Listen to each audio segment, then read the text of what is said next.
भीष्म जी ने कहा, अब मृत्यु के समय मैं अपनी यह बुद्धि जो अपने अनेक प्रकार के साधनों का अनुष्ठान करने से अत्यंत शुद्ध और काम रहित हो गई है, जदुवंशी शिरोमणि अनंत भगवान श्री कृष्ण चरणों में समर्पित करता हूँ, जो सदा सर्वदा और आनंदमय स्वरूप में स्थित रहते हुए भी ही कभी विहार करने की लीला करने की इच्छा प्रकृति को स्वीकार कर लेते हैं, जिससे यह सृष्टि परंपरा चलती है, जिनका शरीर त्रिभुज सुंदर एवं श्याम तमाल के समान श्यामला है, जिस पर सूर्य रश्मियों के समान श्रेष्ठ पीताम्बर लहराता रहता है और कमल सदृश मुख पर घुंघराली अलके लटकती रहती है। उन अर्जुन सखा श्री कृष्ण में मेरी निष्कपट प्रीति हो। मुझे युद्ध के समय की उनकी यह विलक्षण छवि याद आती है।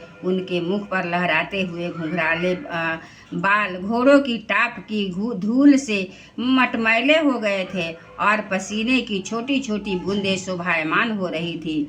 मैं अपने तीखे बाणों से उनकी त्वचा को बींध रहा था। उन सुंदर कवच मंडित भगवान श्री कृष्ण के प्रति मेरा शरीर अंतःकरण और आत्मा समर्पित हो जाए। अपने मित्र अर्जुन की बात सुनकर जो तुरंत ही पांडव सेना और कौरव सेना के बीच में अपना रथ ले आए और वहां स्थित होकर उन्होंने अपनी दृष्टि से ही शत्रु पक्ष के सैनिकों की आयु छीन कर ली।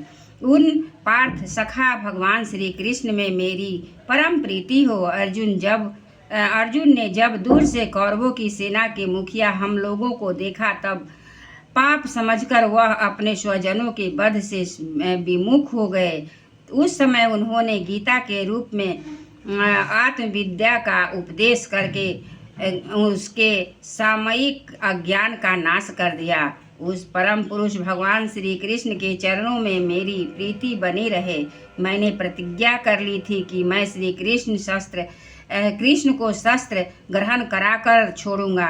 उसे सत्य एवं ऊंची करने के लिए उन्होंने अपनी शस्त्र ग्रहण न करने की प्रतिज्ञा तोड़ दी। उस समय वे रथ से नीचे कूद पड़े और सिंह जैसे हाथी को मारने के लिए उस पर टूट पड़ता है, वैसे ही रथ का पहिया लेकर मुझ पर झपट पड़े। उस समय वे इतने वेग के से दौड़े कि उनके कंधे का दुपट्टा गिर गया और पृथ्वी कांपने लगी। मुझ आतताई ने तीखे बाण मार मार कर उनके शरीर का कवच तोड़ डाला था, जिससे सारा शरीर लहूलुहान हो रहा था। अर्जुन के रोकने पर भी वे बलपूर्वक मुझे मारने के लिए मेरी ओर दौड़े आ रहे थे। वे ही भगवान श्री कृष्ण जो ऐसा करते हुए भी मेरे प्रति अनुग्रह और भक्त वत्सलता से परिपूर्ण थे, मेरी एकमात्र गति हो, आश्रय हो।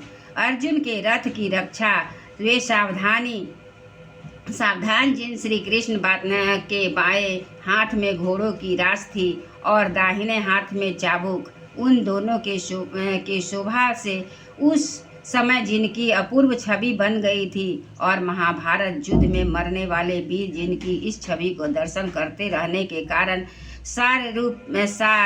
सारूप्य मोक्ष को प्राप्त हो गए, उन्हीं पार्थ सारथी भगवान श्री कृष्ण में मुझ मरणासन की परम प्रीति हो, जिनकी लटकीली सुंदर चाल, हाव भाव युक्त चेष्टाएं, मधुर मुस्कान और प्रेम भरी चितवन से अत्यंत सम्मानित गोपियां रास लीला में उनके अंतर्धान हो जाने पर प्रेमोन्माद से मतवाली होकर जिनकी लीलाओं को अनुकरण करके तन्मय हो गई थी, उन्हीं भगवान श्री कृष्ण में मेरा परम प्रेम हो।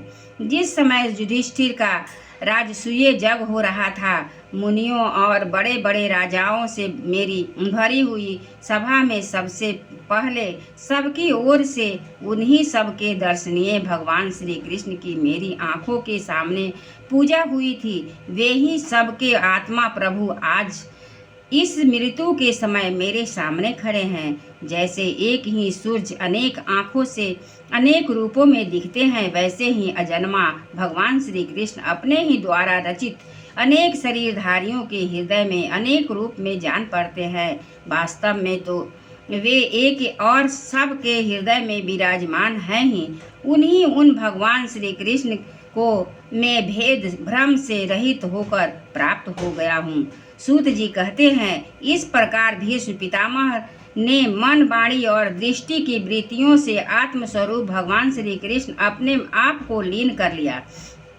उनके प्राण वही विलीन हो गए और वे शांत हो गए।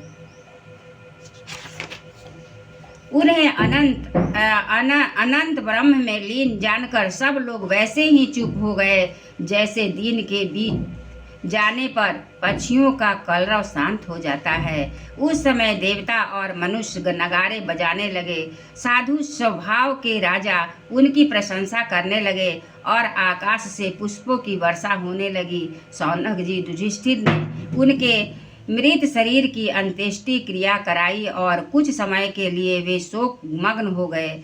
उस समय मुनियों ने बड़े आनंद से भगवान श्री कृष्ण की उनके रहस्यमय नाम ले लेकर स्तुति की। उसके पश्चात अपने हृदय को श्री कृष्णमय बनाकर वे अपने अपने आश्रमों को लौट गए। तदनंतर भगवान श्री कृष्ण के साथ युधिष्ठिर हस्तिनापुर चले आए और उन्होंने वहां अपने चाचा धृतराष्ट्र और तपस्विनी गांधारी को ढारस बंधाया। फिर धृतराष्ट्र की आज्ञा और भगवान श्री कृष्ण की अनुमति से समस्त राजा युधिष्ठिर अपने वंश परंपरागत साम्राज्य का धर्म पूर्वक आसन करने लगे। एक बार बोलिए श्री कृष्ण भगवान की जय, सब देवतन की जय, वृंदावन बिहारी लाल की जय।